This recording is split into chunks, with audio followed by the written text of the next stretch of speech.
अच्छा क्वेश्चन, कुछ याद आ गया होगा। कौन सा रिएक्शन है? Aldol condensation. लेकिन क्या केवल एल्डोल कंडेंसेशन है? नहीं, साथ में क्या है? क्या नहीं जा रहा, इंटर इंट्रा कौन सा है? चलिए समझते हैं, फंस गए। तो पूछ रहा है कि number of aldol reaction, number of aldol reaction that occur in the given transformation is.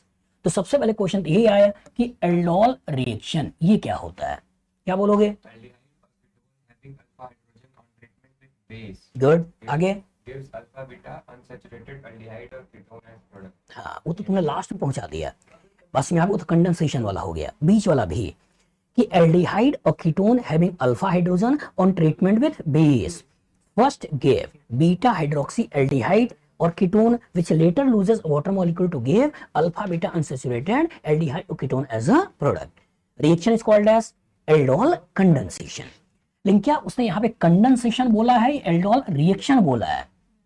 Reaction बोला है, और जो रिएक्शन बोला है तो केवल एल्डोल तक बना के सोचो, मतलब एल्डिहाइड और ketone having alpha hydrogen on treatment with base give beta hydroxy aldehyde और कीटोन। इस रिएक्शन को क्या बोलना है? एल्डोल रिएक्शन है। तो सोचिए, क्या इसमें एल्डिहाइड हैविंग अल्फा हाइड्रोजन है या नहीं है? और जब एल्डिहाइड हैविंग अल्फा हाइड्रोजन है तो सबसे पहले बेस क्या करेगा? इस अल्फा हाइड्रोजन को खींचेगा, और जब अल्फा हाइड्रोजन खींच लिया तो यहां से हमको कुछ इस तरह की स्पेसीज मिल गई। अब इस न्यूक्लियोफाइल के पास चॉइस है कि वो इस एल्डिहाइड के ऊपर भी अटैक कर सकता है और इस एल्डिहाइड के ऊपर भी अटैक कर सकता है। अटैक कहां कराएं? एसिटाल्डिहाइड पे, फॉर्मल्डिहाइड पे। इस न्यूक्लियोफाइल का अटैक कहां कराएं? एसिटाल्डिहाइड पे, फॉर्मल्डिहाइड पे। फॉर्मल्डिहाइड पे क्यों? गुड, क्योंकि हमने बोला था कार्बोनिल का एक ही बेसिक है, और बेसिक कौन सा है? हमको जिसके ऊपर अटैक करना है इसी में देखना है मैक्सिमम पार्शियल पॉजिटिव और मिनिमम स्टेरिक हिंड्रेंस। तो मिनिमम स्टेरिक हिंड्रेंस जब यहाँ पे CH3 और H होगा तब होगा, ये मिनिमम स्टेरिक हिंड्रेंस जब ये H और H होगा तब होगा। कहाँ होगा? H और H होगा तब होगा।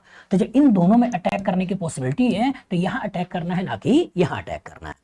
तो इसका मतलब यहां से तुमने एक कार्बोनाइन बनाया, इनडायरेक्टली एक न्यूक्लियोफाइल बनाया, और जो न्यूक्लियोफाइल बन गया तो इसी न्यूक्लियोफाइल का फॉर्मल्डिहाइड के ऊपर अटैक करा दिया, और जो अटैक करा दिया तो मिला गया CH2O- जो प्रोटॉन लेके OH में कन्वर्ट हो गया है, और इस कार्बन से जोड़ दिया है CH2 और ये हो गया CH।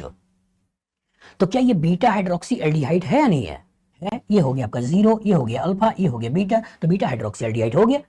बस में आगे, लेकिन बोल रहा है कि सिस्टम में अभी भी बेस मौजूद है और इसको 4 बार यूज करना है, और जो 4 बार यूज करना था अभी भी एसिडिक हाइड्रोजन सिस्टम में है, तो बेस फिर से प्रोटॉन खींच लेगा, और फिर से प्रोटॉन खींचने के बाद कार्बोनाइन बनाएगा, और कार्बोनाइन फिर से दूसरे फॉर्मल्डिहाइड के ऊपर अटैक करेगा, और जो दूसरे फॉर्मल्डिहाइड के ऊपर अटैक हो गया तो यहां से क्या बन गया? CH2, यहां हो गया OH, यहां हो गया आपका CH2, यहां हो गया OH, ये हो गया H और ये हो गया CHO, ऐसा बन गया। अभी भी अल्फा हाइड्रोजन है, और जब अल्फा हाइड्रोजन है तो बेस फिर से प्रोटॉन को खींचेगा, फिर से फॉर्मल्डिहाइड के ऊपर अटैक होगा, और फिर से जो रिएक्शन होगा वो कैसा बन गया? CH2OH, यहां हो गया CH2OH, यहां हो गया CH2OH और यहां हो गया CHO, बन गया। लेकिन हमको यहां पर रोकना नहीं है, बल्कि हमको यहां तक पहुंचाना है। अब कौन सा रिएक्शन है? कैनिसारो। कौन सा Cannizzaro? Cross Cannizzaro. Aldehyde without alpha hydrogen on treatment with base. Cannizzaro में क्या होता है? Aldehyde without alpha hydrogen on treatment with base undergoes redox reaction to give salt of carboxylic acid and alcohol. लेकिन दिक्कत ये है कि एक फॉर्मल्डिहाइड है और साथ में ये भी मौजूद है, 3 तो फॉर्मल्डिहाइड यूज कर चुके हो, अब बचा कितना है? एक। तो एक सिस्टम के पास फॉर्मल्डिहाइड है और साथ में कहानी के अंदर ये भी किरदार मौजूद है और साथ में बेस है, तो कौन सा रिएक्शन है? क्रॉस कैनिसारो।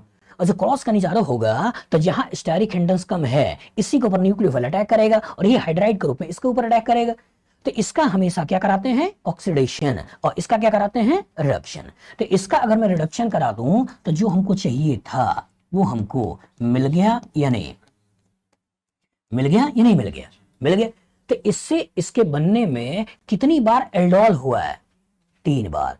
एक beta hydroxy aldehyde 0 alpha beta, एक बीटा हाइड्रोक्सी एल्डिहाइड एल्डोल, दूसरा देखो 0 अल्फा बीटा 0 अल्फा बीटा, तो दूसरा ये एल्डोल, और इससे यहां आ गए तो 0 alpha beta 0 alpha beta 0 alpha beta, तो एक एल्डोल, दूसरा एल्डोल, तीसरा एल्डोल। तो कितनी बार एल्डोल हुआ है? 3 बार। और एक बार क्या हुआ है? Cross Cannizzaro, cross Cannizzaro. तो क्वेश्चन इसमें यही पूछा कितना एल्डोल हुआ है, तो नंबर में 1 है, 2 है, 3 है, 4 है। कितने हैं? 3 है, यही हमको बताना है। अच्छा क्वेश्चन है नहीं है? हो सकता था यहाँ पे OH को, ये CHO को 4 बार ना लिखता और उसको एक्सेस लिख देता, तो एक्सेस लिख देता, तो इसका मतलब तब भी कहानी में यहीं पर जाना है। जो हमने आपको पढ़ाया तो यहाँ पे क्या लिखा था? एक्सेस। अगर एक इक्विवेलेंट वगैरह होता तो इसका एल्डोल कंडेंसेशन की तरह भाग जाते, लेकिन चूंकि स्पेसिफिक एक्सेस लिखा है तो 3 बार एल्डोल कराने के बाद एक बार क्या कराना है? Cross Cannizzaro. बताओ फ्यूचर इस तरह का क्वेश्चन आएगा, लगा लोगे? पक्का?